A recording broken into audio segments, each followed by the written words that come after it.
Hello and welcome to the Sunwiz Hotspots demonstration. Hotspots helps you identify target areas to market PV more cost effectively, and today we're going to show you how easy it is to identify that hotspot of interest, whether nationally or in your region. So let's have a look at the Queensland region. We only want to see places that had a really healthy recent quarter. Those that have gone downhill rapidly aren't so much interest to us, nor are those that have just briefly flared up without any history of having decent installations. We're also only interested in places with high volumes of installation, so they've got to have, let's say, a megawatt installed so far already.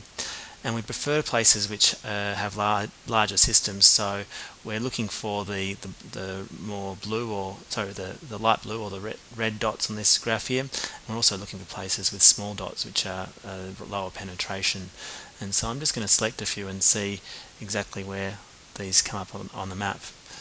And you can see here that there's a few around Brisbane and there's a few quite north here.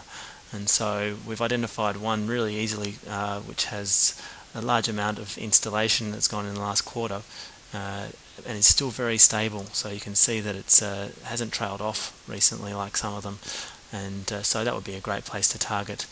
You can also see here that there's some place that's installing much larger systems, so an average of 3 kilowatts in that postcode, so a great place to start. You can also have a look at those hotspots that are of most interest in your region, and so let's say we're going to go and have a look at a particular region of Queensland we might find ourselves living in, and so just select all these hotspots here, and we're going to zoom in to this northern area here in Cairns, and we're just going to keep only these ones here.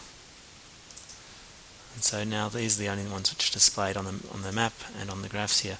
We don't want this one here as it just recently flared up, but some of these ones which are more stable, whether you want one with lower average system size, only just under 3 kilowatts there, or slightly about equivalent number of installations, and wow, look at the trajectory there. So that's one example of how easy it is to identify hotspots.